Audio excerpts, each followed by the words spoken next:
Los programas pueden crecer fácilmente a cientos y miles de líneas. Esta complejidad representa todo un reto para los programadores que crean y mantienen estos programas. Por tanto, se han desarrollado técnicas que nos permiten tener un código más conciso, más modular y con una mejor estructura que permite y facilita la extensión y mantenimiento de estos programas. En este video veremos la base de estas técnicas que son las funciones. Mi nombre es Octavio Gutiérrez y en este canal aprenderemos programación, inteligencia artificial y aprendizaje de máquina. Gracias por acompañarme.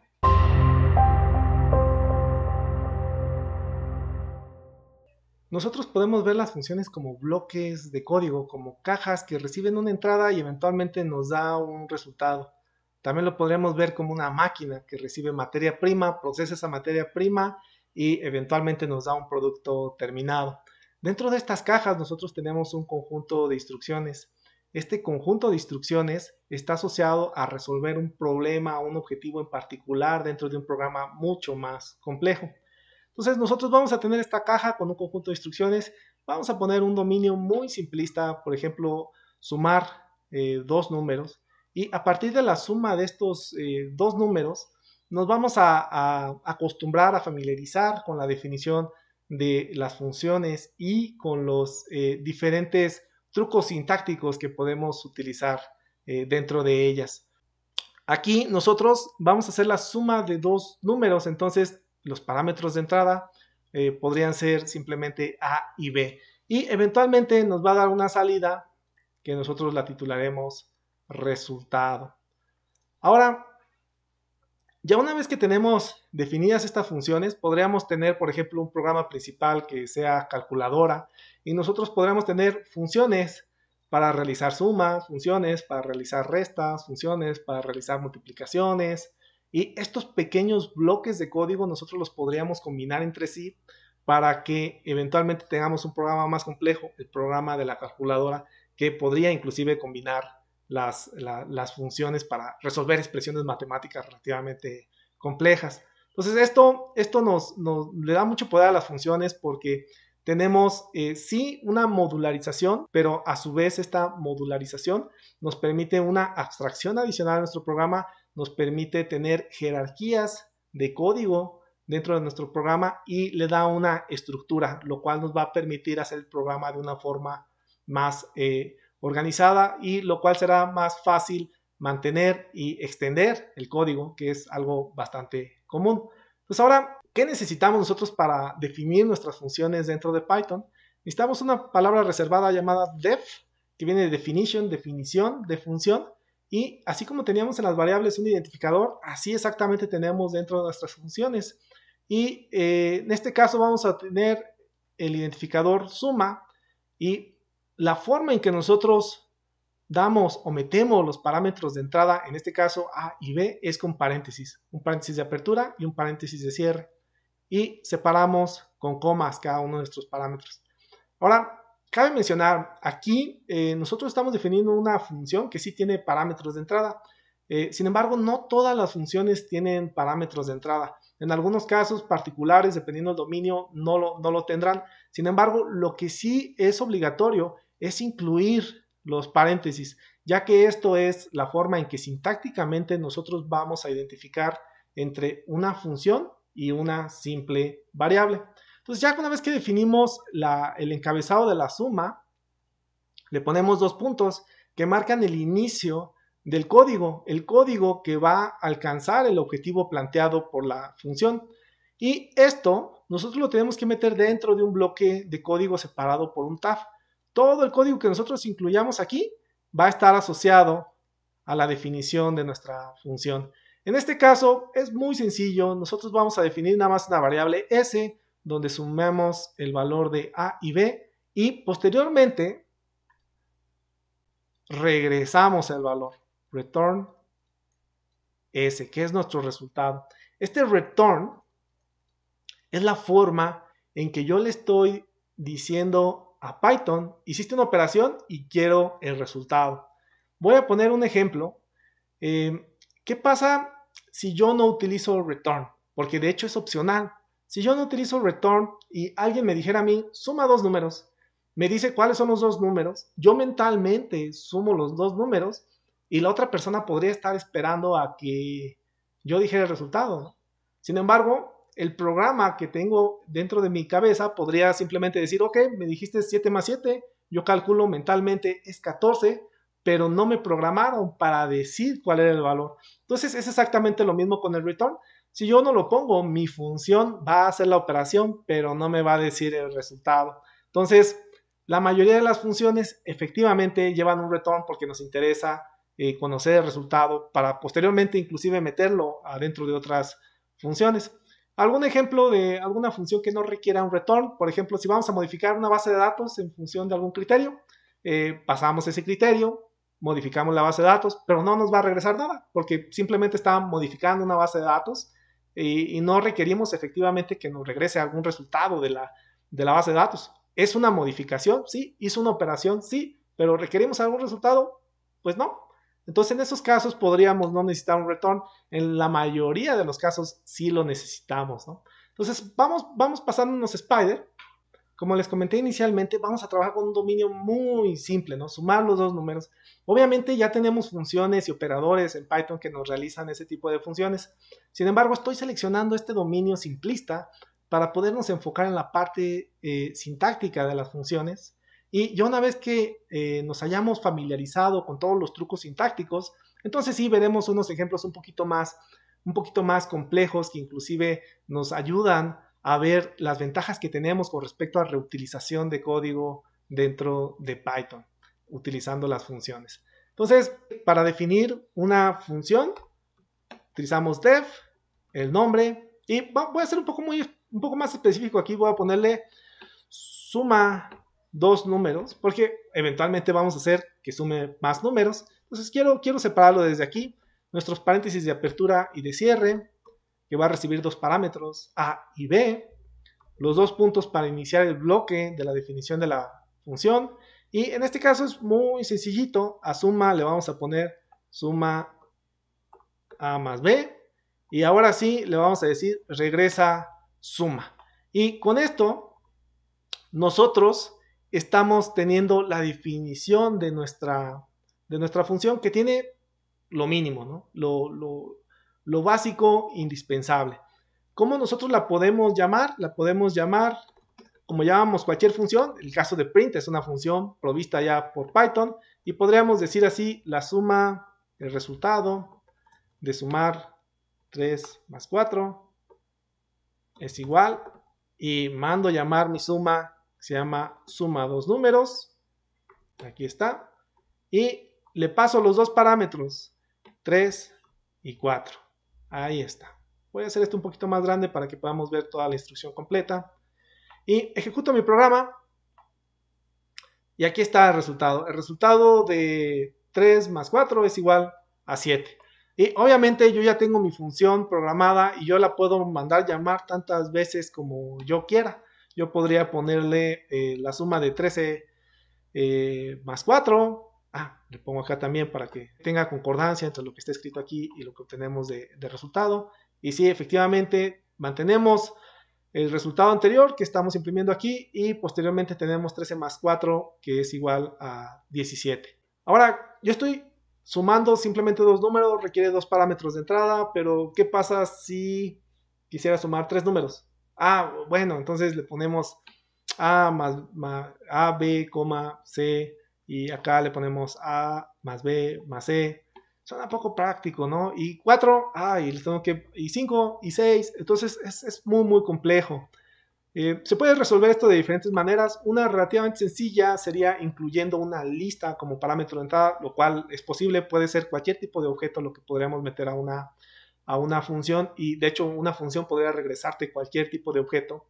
Sin embargo, la misma definición, la misma sintaxis para trabajar con funciones te permite definir parámetros de entrada que tengan una longitud indefinida. Yo puedo decirle, ¿sabes qué? Voy a sumar un número indeterminado de números. ¿Qué implica esto? Vamos definiéndolo. Voy a definir una nueva función, le vamos a poner suma muchos números. Y voy a poner un asterisco. Este asterisco lo que está indicando aquí es que lo que siga va a ser un identificador de tipo tupla, que va a tener un número indeterminado de elementos. Entonces aquí simplemente le voy a poner números, dos puntitos. Ahora con este números ya le estoy diciendo que puede tener un parámetro, dos parámetros, tres parámetros, cuatro parámetros, así, cualquier número de parámetros. Obviamente mi programa tiene que estar preparado, tiene que ser lo suficientemente genérico para lidiar con esta no determinismo entre el número de elementos que se están incluyendo, ¿no? Entonces, yo sé que al ser una tupla de elementos, la puedo procesar utilizando un for. Si en este punto no han visto el for, les recomiendo un par de videos que ya tenemos nosotros en el canal para que se familiaricen tanto con listas, tuplas y ciclos que nos permiten hacer este tipo de procesamiento. Entonces, con mi ciclo for, yo le puedo decir para cada número que se encuentre dentro de números, vamos procesándolo. Y aquí el procesamiento implica ir sumando cada uno de esos números. Para eso voy a definir yo un acumulador llamado suma. Y cada vez que procese un número, cada vez que obtenga un número, lo voy a incluir en mi acumulador.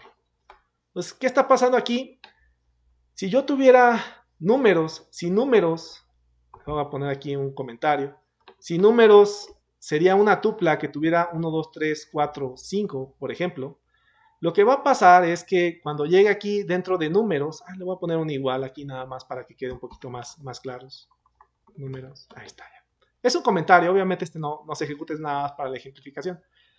Tenemos aquí nuestros números, que sería el equivalente a tener la tupla del 1 al 5. Entonces, la primera vez que nosotros ejecutemos nuestro programa, suma va a valer 0 y el primer número es 1. Entonces, esto se ejecuta de derecha a izquierda. Entonces, suma acabaría con el valor de 0 más 1, 1. Se repite para el segundo número. Regresamos a la instrucción. Ahora agarraría el 2 y tendríamos en suma 1 más 2, 3. Actualiza el valor de suma, regresa. Agarra el tercer elemento, que es 3. Entonces quedaría 3 más 3, 6. Y así sucesivamente para cada uno de los elementos que nosotros ingresemos. Obviamente, este programa se va a ejecutar independientemente de cuántos números yo haya ingresado dentro de mi función. Entonces es bastante flexible y lo cual nos permite hacer programas más versátiles y genéricos que a su vez serán más útiles, ¿no? Entonces vamos a poner aquí un return, suma, y vamos a probarlo, ¿no? De hecho vamos a borrar este de suma dos números, aquí está, y vamos a poner nada más, suma, dos puntitos. Y suma ya no es suma dos números, ahora vamos a ponerle suma muchos números. Y vamos a poner el ejemplo con el que estábamos trabajando, 2, 3, 4, 5. ¿No? Ahí está. Ahora ejecutamos y nos da el resultado de 15. Tenemos 5 más 4, 9, más 3, 12, más 2, 14, más 1, 15. Entonces aquí, noten, yo no le dije explícitamente van 5 elementos, como sí le habíamos dicho acá, van 2 elementos. Yo aquí simplemente le dije, prepárate porque puede venir una tupla de elementos a procesar y en función de eso nosotros programamos algo relativamente genérico que funcionaría para cualquier caso de suma de números enteros, independientemente de yo cuántos les ingrese. En este caso resulta que le puse 5, pero ¿qué pasa si le pongo 3? Nada más. No pasa nada porque mi programa está listo para ejecutarse y de hecho tendríamos el resultado de 6, que es la suma de 1 más 2 más 3, ¿no? Entonces esta parte realmente es muy padre porque nosotros tenemos una flexibilidad dentro de Python. Existe una tercera manera de pasar estos parámetros, que es utilizando un diccionario con pares ordenados de llave, valor. Sin embargo, implica que tengamos conocimiento de diccionarios y eso quedará un poco pendiente. Más adelante veremos cómo trabajan los diccionarios y posteriormente podríamos ver también cómo pasar ese tipo de parámetros. Pero en este punto, ya con esto podemos resolver una gran variedad de problemas utilizando nuestras funciones. Ahora vamos a cambiar un poquito más de dominio.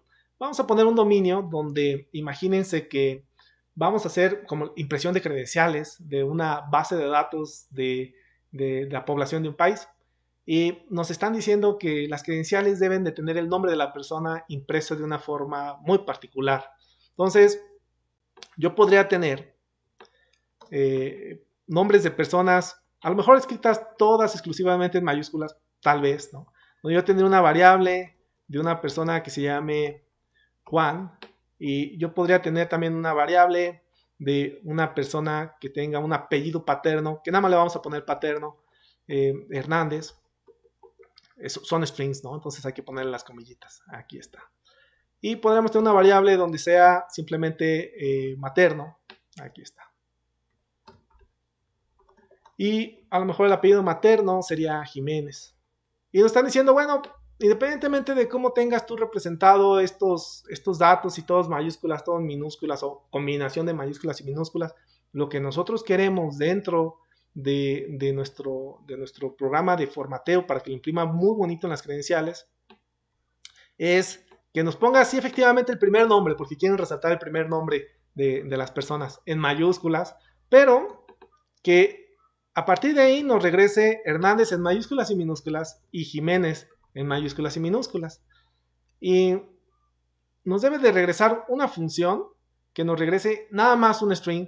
Le vamos a pasar 3 strings con nombre, apellido paterno, materno, y nomás nos va a regresar esta función y siempre con este formato. Nosotros por ahí en algún video ya vimos cómo trabajar con strings y vimos algunas de las funciones que nos permitían hacer un tipo de procesamiento. Vamos a utilizar aquí y brevemente voy a introducir cada una de estas funciones. Sin embargo, si quieren ver el detalle, los invito a ver ese video que ya tenemos disponible en el canal. Entonces, voy a asumir que tengo estas variables. De hecho, lo vamos a hacer así como que poquito a poquito. Nombre. Vamos a ejecutar este código que tenemos por acá. No lo copié. Vamos a Control Z. Y de hecho me había equivocado aquí. Es Hernández con N. Ahí está. Paterno, Control C. Pegamos. Hernández. Y ahora copiamos materno. Ahí está. Y vamos viendo las funciones que nos permitirían hacer esto. En este caso, nombre está todo con mayúsculas. Vamos a suponer que nombre nos lo capturaron mal, ¿no? Así como, o que viene con otro formato. Porque yo, independientemente de la entrada que tenga dentro de mi función, lo debe de generar así, mayúsculas o minúsculas. Entonces vamos a suponer que Juan es con minúsculas, ¿no? De hecho, podría ser, es muy común que vengan errores en las bases de datos. Entonces ahora sí, tenemos paterno, materno y nombre y todos los tenemos en un formato que no es exactamente el formato que queremos nosotros de salida, ¿no? Entonces, ¿qué requerimos aquí? Primero, vamos a garantizar que Juan esté en mayúsculas. Eso lo podemos hacer con nuestra función oper, que significa cambiar a mayúsculas en español. Entonces, nombre.oper. Ahora sí, estaba en minúsculas, no lo cambia a mayúsculas. Pero ahora Hernández y Jiménez ya están en mayúsculas. ¿Cómo le hago para cambiar esto a minúscula? Está Lauer, que nos va a poner todo en mayúscula, pero la primera inicial nos la pone también en mayúscula y no queremos eso. Entonces, existe una función que se llama capitalize, que lo que hace es poner en mayúscula la primera. Capitalizar en español significaría justo eso, poner en mayúscula la primera. A las mayúsculas les llaman letras capitales, una traducción implícita errónea del inglés. Entonces de ahí viene la parte de capitalize. Entonces yo podría tener, por ejemplo, materno.capitalize. Ahí está. Y ahora sí, independientemente de que está todo en mayúsculas, nos pone la J en minúsculas, ¿no? Entonces la combinación de estas funciones, de estos métodos, nos podría dar el resultado de nuestra función que le vamos a poner, ¿qué nombre le ponemos? Formatear, o formatea nada más, formatea nombre, que ya sabemos que va a recibir 3 parámetros. Va a recibir nombre, va a recibir apellido y va a recibir apellido paterno y apellido materno, ¿no? Aquí le vamos a poner paterno, ahí está ya.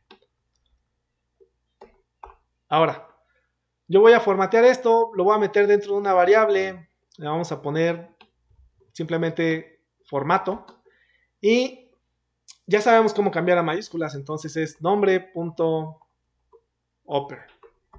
Ahí está.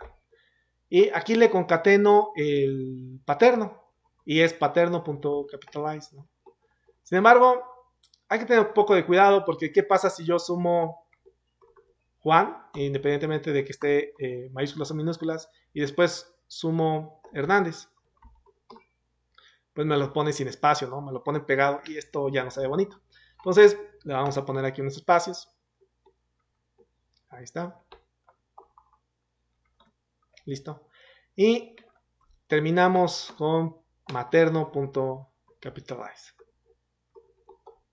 Ahí está. Le damos return formato. Vamos probándolo a ver si no nos marca ningún error. No nos marcó ningún error. Voy a quitar este. Ya lo vimos en acción. Entonces ahora vamos a llamar formatea nombre. Formatea nombre.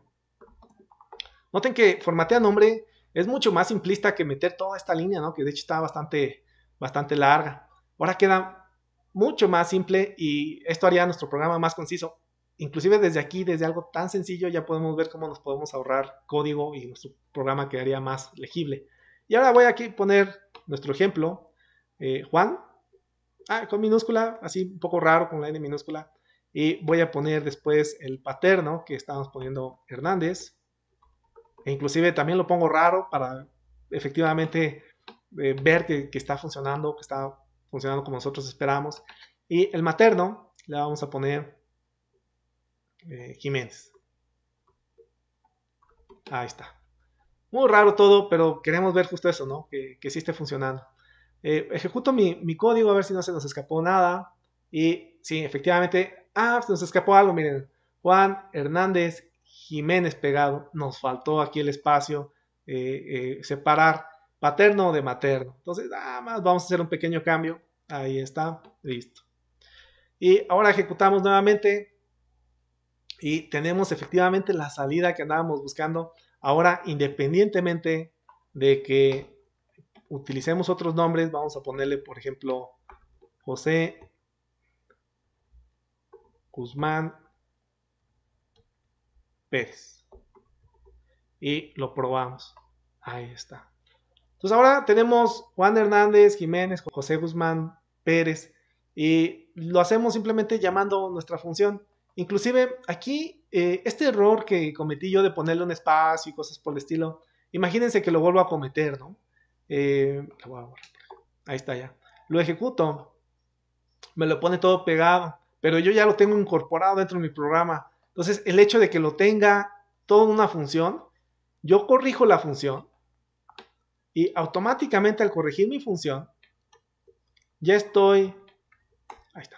Al corregir mi función, con que corrija una línea de código, ya corrijo todas las líneas de código donde estoy llamando mi función. Eso hace nuestros programas más mantenibles, que es algo muy deseable, porque una vez que hacemos un programa, inicia el ciclo de vida del programa. A partir de ahí lo tenemos que estar manteniendo. Eso es algo que debemos nosotros considerar. Entonces nuestro programa debe de ser, estar bien organizado para que sea fácilmente mantenible. Y ahora sí, ya tenemos ahí Juan Hernández, Jiménez, José Guzmán Pérez, justo en el formato que nos solicitaron. Ahora vamos a ver otra cuestión aquí dentro de las funciones. Nosotros podríamos requerir que la misma función funcione si nada más le ponemos apellido paterno. ¿Por qué? Porque en algunos países no se utiliza el apellido materno, nada más se utiliza tu primer nombre o nombre de pila y tu apellido paterno, pero el materno no. Y tu programa debe funcionar tanto con usos y costumbres de diferentes países, ¿no? Entonces, ¿cómo nosotros podríamos hacer eso? A lo mejor José Guzmán, bueno, resulta que no se utiliza Pérez por la razón que sea. Y pues nosotros tendríamos que indicarle que materno, pues no va, o sí va, pero va en cadena vacía, ¿no? Entonces, si yo ejecuto mi código, sí, efectivamente hace José Guzmán, pero yo estoy incluyendo una cadena vacía para decirle que materno no se debe de imprimir.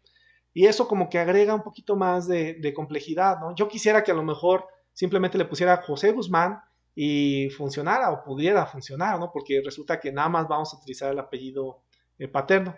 Pero si yo ejecuto este código, automáticamente me dice, requieres un parámetro adicional que está ahí, materno, y no le pusiste ningún valor, ¿no? Entonces, por eso nosotros lo ejecutamos con el cadena vacía en esa parte. Pero eso agrega más texto, ¿no? No estaría padre que tuviera un valor por defecto Y de hecho sí, se permite agregar valores por defecto. Yo podría decirle materno va a tener el valor de cadena vacía o prácticamente nulo. Entonces, si yo no le indico qué valor va a tener materno, si no se lo indico, automáticamente le va a poner el valor de nulo y ni siquiera tengo que indicarle que hay un tercer parámetro. Con los dos que tengo aquí, con eso justo lo resolvería. Y en dado caso que sí le ponga un parámetro, automáticamente va a sobreescribir el valor por defecto que le puse. Entonces vamos probando nuestro código a ver qué justo hace. Y sí, tenemos Juan Hernández Jiménez y José Guzmán. Y noten, aquí solo puse 2 parámetros y aquí puse 3 parámetros. Entonces, esta cuestión de tener valores por defecto es bastante útil, hace nuestro programa más flexible y por lo tanto más fácil de utilizar. Ahora, vamos a ver otra característica. A lo mejor alguien podría decir, ¿sabes qué? Pues yo no sé si se captura una función, primero va el nombre, después va el apellido paterno y el materno. A lo mejor alguien podría decir, ¿sí será así? ¿No será que primero se captura el apellido paterno, después el materno y después el nombre? Entonces hay como diferentes órdenes que se podrían aplicar. Y de hecho, este caso es una función muy pequeña, pero en Python tenemos muchas funciones que requieren fácilmente 10 parámetros. Y es muy complicado, además de recordar los parámetros, es complicado recordar en el orden específico que tenemos los parámetros, ¿no? Porque así como lo hemos programado ahorita, yo tengo que forzosamente el primer valor que ponga aquí, hacerlo igual a nombre, el siguiente hacerlo igual a paterno y el siguiente hacerlo igual a materno. Hay una relación de orden de 1 a 1 con respecto a los valores que pongo y la posición, la posición absoluta de los parámetros. Entonces, pues yo tengo que saber que el primero es el nombre, el segundo es el paterno y el segundo es el materno. Pero vamos a suponer que yo no lo sé, pero sí sé efectivamente que lleva nombre paterno y materno. Eso sí lo sé. Entonces, una manera de lograr eso es si yo le pongo independientemente, de hecho voy a borrar este que está por acá porque ya vimos la parte de los valores por defecto. Y yo voy a hacer lo siguiente. Yo voy a decir paterno, porque estoy asumiendo, no recuerdo, ¿no? Paterno lleva Hernández, en el formato que sea. Y materno lleva el valor de Jiménez. Y el nombre lleva Juan. Entonces, noten aquí, estoy manejando un orden completamente diferente al que yo puse. Era nombre paterno y apellido materno.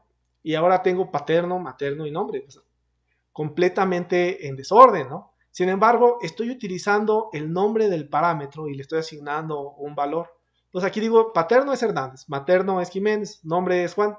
¿Están en desorden? Sí, pero yo le estoy indicando cada uno de ellos cuál es. Entonces, si ejecuto mi programa, me marcó una línea, vamos viendo, me hace falta un paréntesis aquí.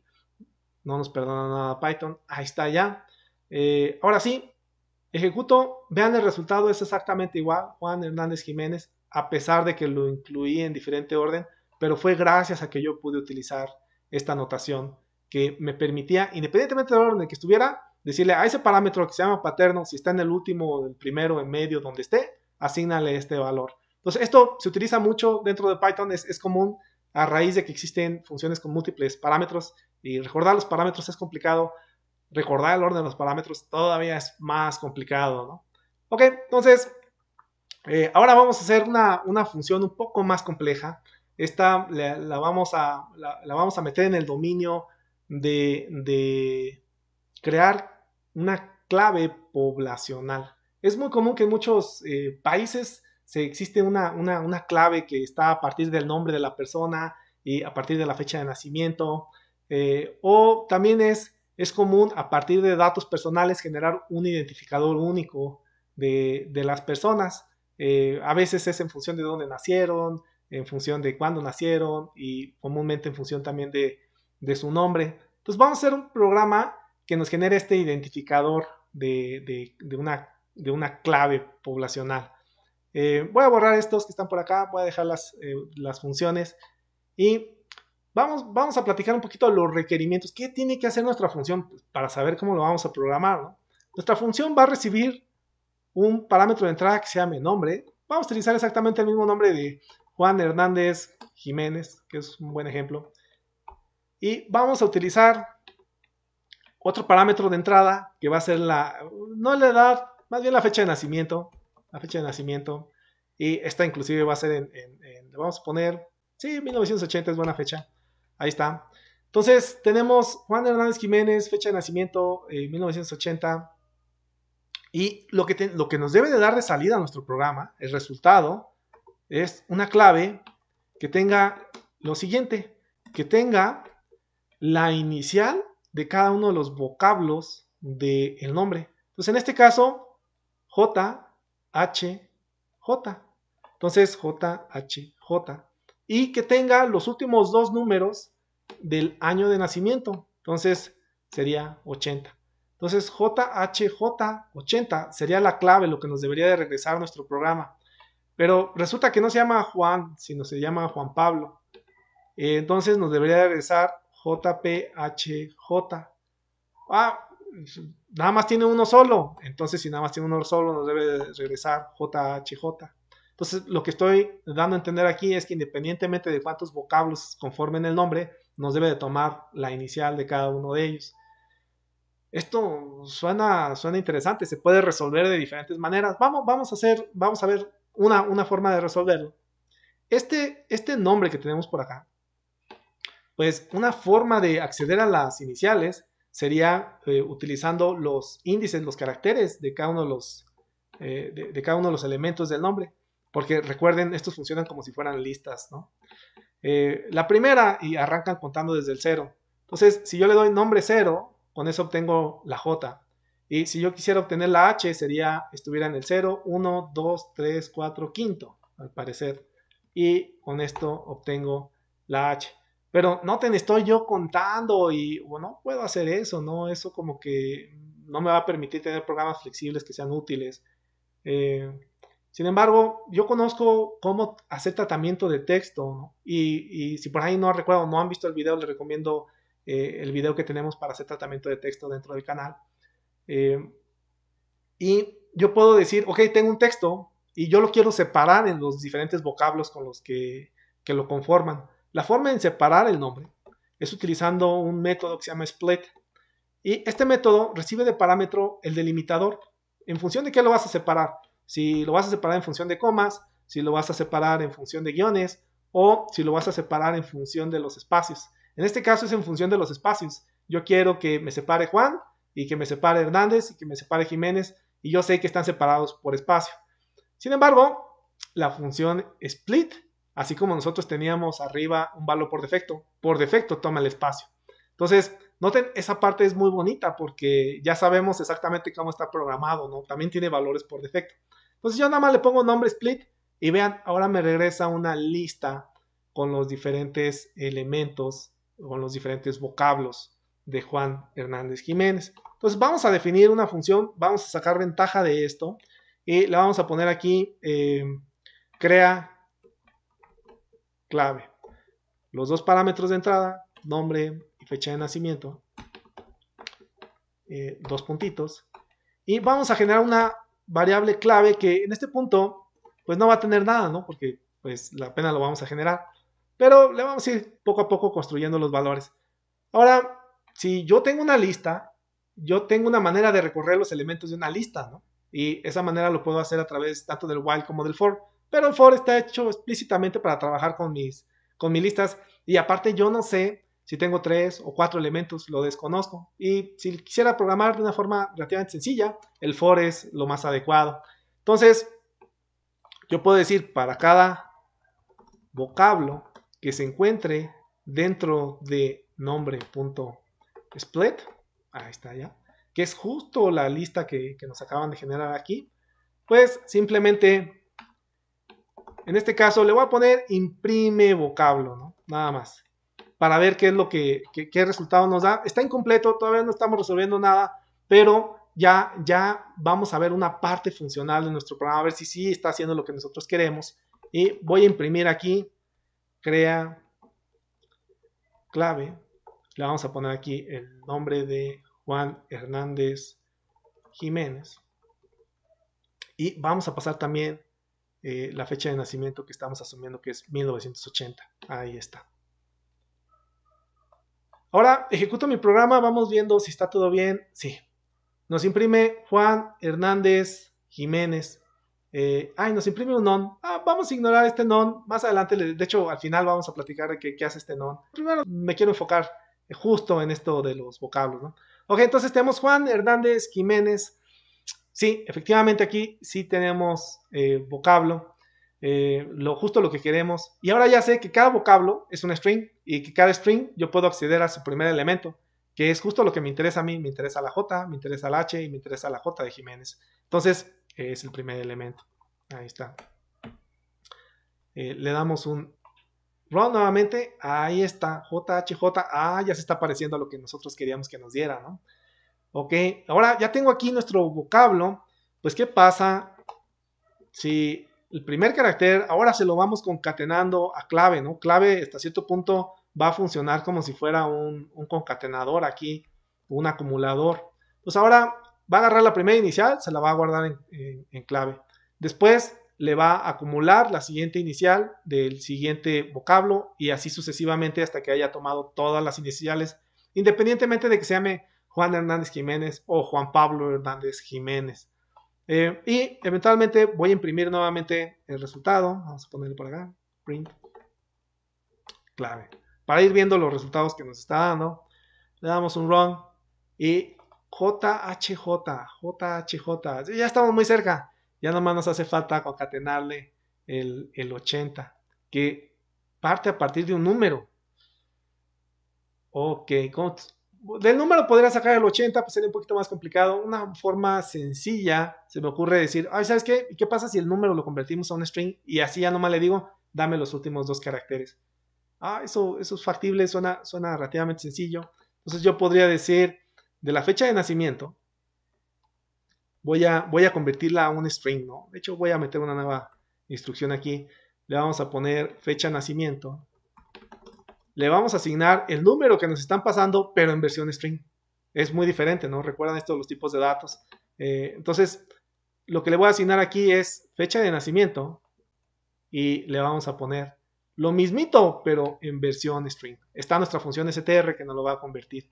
Y ahora ya le puedo concatenar a fecha de nacimiento los últimos dos caracteres, que lo hago con mi selector, como si fuera una lista. Y aquí es un rango, ¿no?, de caracteres, entonces puedo utilizar el selector de dos puntitos y decirle de tal índice a tal índice.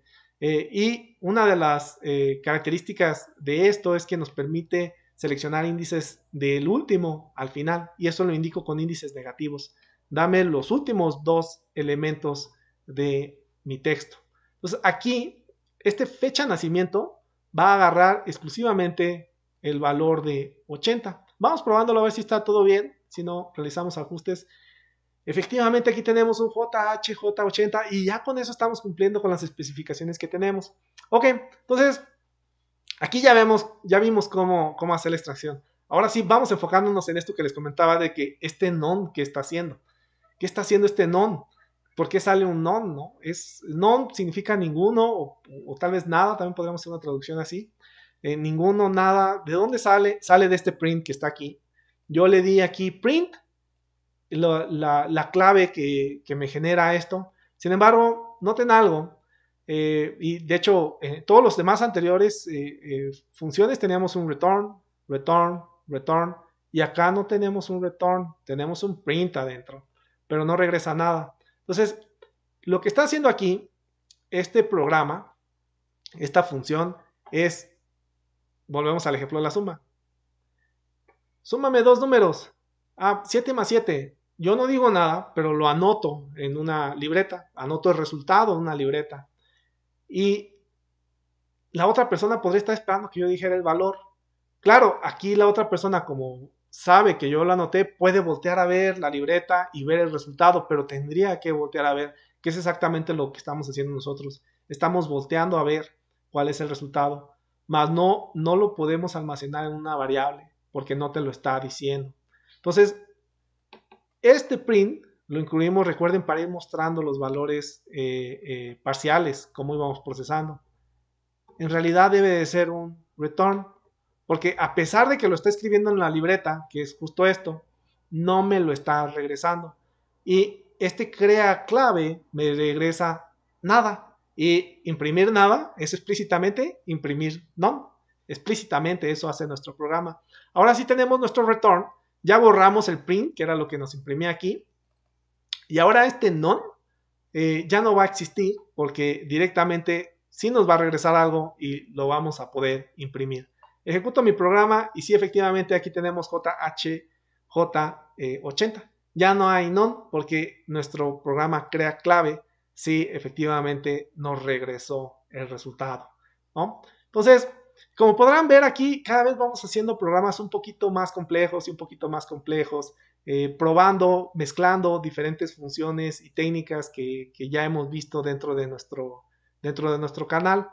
Y aquí quisiera hacer énfasis en que la programación en realidad no es conocer las diferentes estructuras o la sintaxis de cada una de estas estructuras o memorizarme un conjunto de funciones, métodos. En realidad eso es relativamente sencillo una vez que uno está trabajando con la programación un par de semanas, relativamente sencillo. Sin embargo, lo complejo de la programación es desarrollar la habilidad algorítmica de ver un problema y efectivamente determinar que te conviene utilizar un for, y si te conviene utilizar un for vas a convertir ese nombre en un conjunto de listas y después vas a procesar cada uno de los elementos. Esto es lo más importante de la programación, desarrollar esta capacidad de ver un problema, discretizarlo y con las estructuras y funciones que yo ya conozco, poder conformar una solución que resuelva el objetivo que se me está planteando. Entonces, así iremos mezclando cada vez, subiendo un poquito más la complejidad dentro del curso conforme vayamos familiarizándonos cada vez más con las diferentes técnicas. Espero que les hayan parecido útiles las funciones. Se utilizan muchísimo. Hay todavía más cosas por conocer de las funciones. Ya lo veremos en futuros videos. Sin embargo, con esto ya podemos hacer nuestros programas modulares y más mantenibles y podemos reutilizar el código, ¿no? Aquí vimos el caso de crea clave. Imagínense si para cada registro de una base de datos tuviéramos nosotros que escribir este bloque de código una y otra vez, nuestro programa quedaría extenso, ¿no? Sin embargo, lo hacemos una sola vez y se lo podemos aplicar a 1.000.000 de registros de personas y para cada uno de ellos calcularíamos de una forma muy fácil su clave, independientemente si tienen dos nombres o un nombre. Entonces, esto es verdaderamente versátil, muy bonito y es prácticamente la base, el fundamento para hacer programas relativamente extensos de una forma organizada. Bueno, espero hayan disfrutado el video, les agradezco que me hayan acompañado, nos vemos en el próximo.